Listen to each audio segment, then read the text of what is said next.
বিএনপির মহাসচিব মির্জা ফখরুল সাহেব বলেছেন ওনারা ইলেকশনে আওয়ামী লীগ এবং জাতীয় পার্টিকে নিয়ে আসতে চায়। এটা একটা জাতি হিসাবে আমাদের জন্য লজ্জার। এবং বিএনপির তৃণমূলে যারা নেতাকর্মী রয়েছে আমরা তাদেরকে আহ্বান জানাবো, শহীদ জিয়া বাংলাদেশে এই পলিটিক্স করে নাই, খালেদা জিয়া বাংলাদেশে এই পলিটিক্স করে নাই।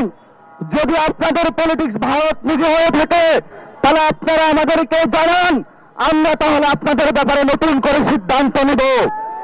আমরা এখনো বিশ্বাস করি বাংলাদেশে শহীদ জিয়ার সৈনিকেরা, খালেদা জিয়ার সৈনিকেরা যারা রয়েছেন তারা গৃহবরে প্রত্যাখ্যান করবেন মির্জা ফখরুলের এই বিবৃতি।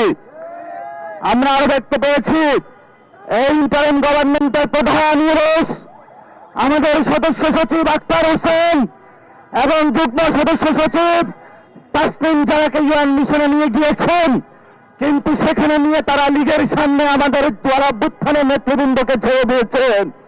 এটা ইউনুসের জন্য লজ্জার, বাংলাদেশের রাষ্ট্র হিসেবের জন্য লজ্জার।